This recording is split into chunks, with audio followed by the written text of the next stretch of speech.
কি গো, সন্ধেবেলা শুয়ে আছে? কি গো, ঘুমিয়ে যাচ্ছে রে?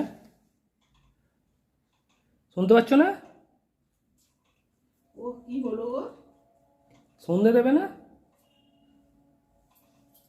তুমি একটু সন্ধ্যেটা দিয়ে দাও না।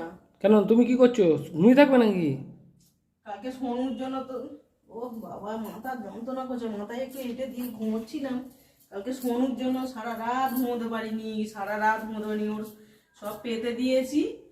ও তবু আমার মাথার কাছে গিয়ে আমার গায়ের মধ্যে গিয়ে হিসি করেছে, এত বদমাস, নিজে তো ঘুমিয়েই যাচ্ছিলে। তাহলে আমি তো বললাম তো কালকে যে নিয়ে যেতে হবে না, থাক, তলায় থাকুক সুখ।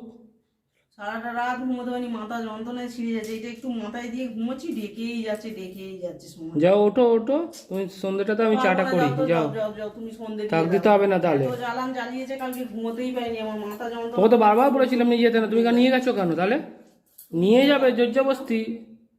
জর্জা না গো, যাওয়ার জন্য ওরকম করছিল, এত বদমাইশি করবে, ঘুমোতে দেবে না কে জানে। ভোরবেলা আবার আমি উঠেছি, দেখি আবার মাথার পায়ের ধারে বসে আছে, গিয়ে দেখি হাত দিয়ে দেখছি আবার মাথার ধারে হিসি করে আছে, হিস করতে যায় মাথার ধারে হিসি করে রেখে দিয়েছে। ঠিকই এত করেছে। বদমাশ, 2-3 বার গিয়ে আমার মাথার ধারে গিয়ে গায়ে গিয়ে হিসি করে এসছে।